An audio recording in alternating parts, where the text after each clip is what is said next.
"You owe us $82,000, my dad yelled. Right after spoiling Daphne with a $6,000 vacation and sending me an invoice for existing. I told him, I'm your daughter, not your intern. Then one audit crushed their secret business. Hey, Reddit. I've always been the quiet one in the family. Steady grades, dependable job, kept to myself. Daphne, my younger sister by 4 years, was the golden child.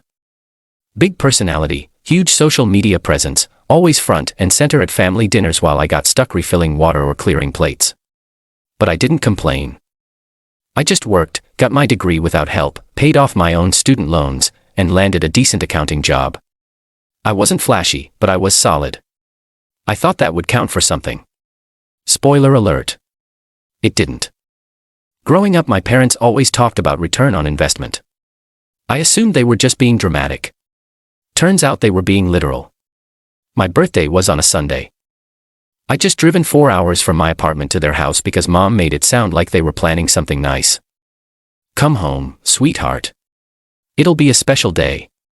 She even hinted at baking my favorite cake, vanilla bean with almond frosting. When I walked in, Daphne was lounging on the couch with a margarita.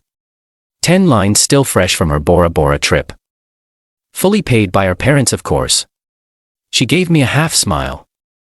Oh, hey. You're here. No cake. No balloons. Just a table set for dinner and a manila envelope with my name written in block letters. Dad slid it across the table like he was handing off legal documents. What's this? I asked. He folded his arms. Itemized breakdown of everything we've spent on you since birth. College tuition, dental work, piano lessons you never finished, groceries, we calculated based on averages from the USDA. I thought he was joking, but he wasn't. I opened the envelope. It was 3 pages long. Every expense was listed down to the socks I wore in 5th grade. At the bottom was a number, $81,962.74, rounded up to $82,000. And you're giving me this why? I asked. We've supported you for nearly 3 decades. He said, matter-of-factly. Now that you're on your feet, it's time to contribute back. You can pay in installments. I was stunned. You just spent $6 on Daphne's vacation. She's building her brand. Mom chimed in. She brings visibility to the family. You wouldn't understand. She doesn't have a job, I snapped. And you're asking me to pay you back for being born. Dad leaned in. We made sacrifices for you, and frankly, we expected more. We thought you'd be a doctor or at least married by now. The silence that followed was volcanic. And then I laughed. Couldn't help it. A strange bitter laugh that scared even me. You raised a daughter, I said. Not an employee. I stood up, dropped the envelope on the table and walked out. I drove back to my apartment without touching dinner. No cake, no presents, not even a fake hug. The drive back was a blur. My hands white-knuckled around the wheel the entire time. I wasn't even angry anymore. I felt hollow, numb. How had I missed it for so long? The way Daphne was celebrated for simply existing while I had to earn affection like a temp worker trying to secure a contract. And even then, affection came with terms and conditions. That night, I pulled up my old laptop. The one Dad gave me for college, which I paid him back for without knowing it. I dug into every email I had related to the family business. You see, my parents run a mid-size consulting firm. It's technically under Mom's name, but Dad handles the finances. 2 summers ago, when I was between jobs, I helped them digitize their expense tracking system. I still had some of the login credentials. Out of curiosity, pure, bitter curiosity, I logged into the accounting software, and that's when I saw it. Under employee reimbursements, there were regular deposits going to an account listed under Daphne's name. Not payroll reimbursements, travel, brand expenses, luxury purchases, even designer clothes coded as client-facing wardrobe. Thousands of dollars every few weeks.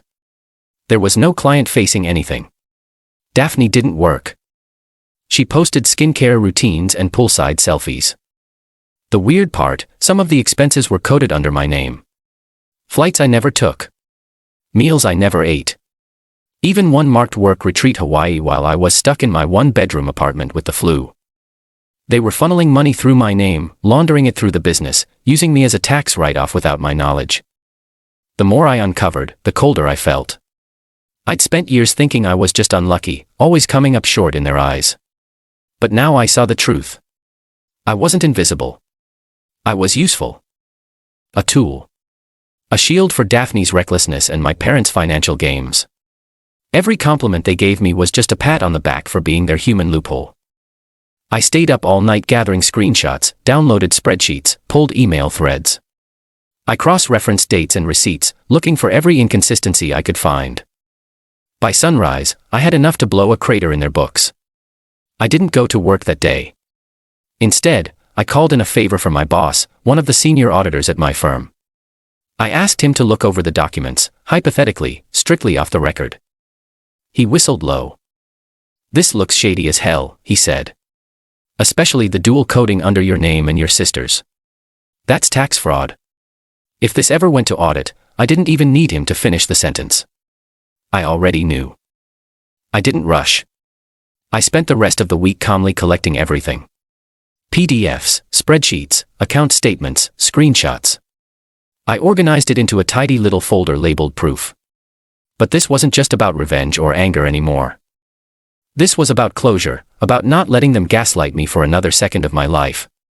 Saturday morning, I drove back to my parents' house. This time, I didn't bring an overnight bag.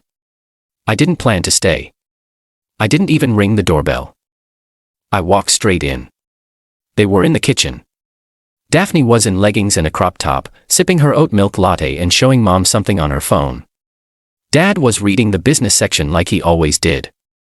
When he looked up and saw me, his face did this half-smirk thing.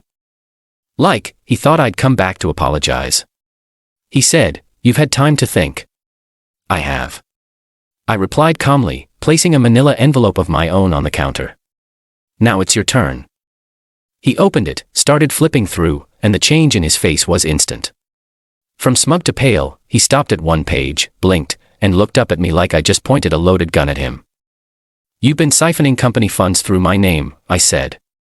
"Falsifying expenses, claiming reimbursements for purchases Daphne made. That's tax fraud. You know that. Right?" Mom stepped forward, reaching out like she could still mother her way out of this. "Now hold on. Don't I cut her off. I've already had a forensic auditor look at everything. If I send this to the IRS, they'll crawl up your asses with a microscope. You'll be lucky if you're left with the house." Daphne stood there wide-eyed like it was just now dawning on her that consequences were real things. "Why are you doing this?" she whispered. I looked at her, and for the first time in my life, I didn't feel smaller because I've spent 27 years being your buffer, your cover story, your scapegoat. You were never the golden child. You were just the shielded one. I was the foundation, and I'm done being stepped on. Dad slammed the folder shut. "What do you want?" There it was. The real question. Not why are you hurt? Not can we talk? Just what do you want to make this go away? I stepped back, suddenly calm in a way I didn't expect. "You're going to write me a check for $82,000. The exact amount on that birthday invoice. Then you're going to amend your books and remove my name from every reimbursement you falsely claimed. And I want a signed affidavit saying I had no knowledge or involvement." Dad scoffed. "You think you can blackmail us?" "It's not blackmail," I said. "It's leverage.